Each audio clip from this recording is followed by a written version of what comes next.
বাইরে এত পরিমাণে ঠান্ডা পড়েছে, সোয়েটার ছাড়া এক মুহূর্ত টেকে যাচ্ছে না। বাইরে পুরো অন্ধকার হয়েছে, যখন তখন বৃষ্টি নামতে পারে মনে হচ্ছে।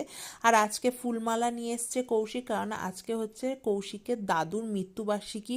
আর এই দিনটা আসলে আর একটা দিন, যেদিন ঠাকুমার মৃত্যুবার্ষিকী থাকে, এই দুদিন আসলে না কৌশিক খুব ইমোশনাল হয়ে যায়।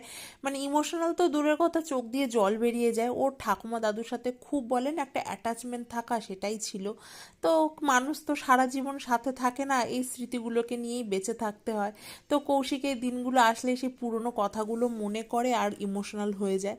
যাই হোক, তারপরে ওকে একটু টিফিন দিয়ে দিলাম আর পাটিসাপটাটাও দিয়ে দিলাম। আমিও একটা খেয়ে বেরিয়ে যাচ্ছি, কারণ আমাদের সামনে একটা ট্রিপে যাব, ছোট্ট একটা ট্রিপে। তো কৌশিকের জুতো না পেছনে পেস্টিংটা পুরো খুলে গেছে, তো মুচিকে দিয়ে ওটা পুরো একদম প্রপার সেলাই করিয়ে নেবো। আর এখানে আমি এত কাছাকাছি করেছি, আর বাইরে দেখি টিপ টিপ করে বৃষ্টি হচ্ছে, জানি না কি করে শুকাবো এগুলোকে।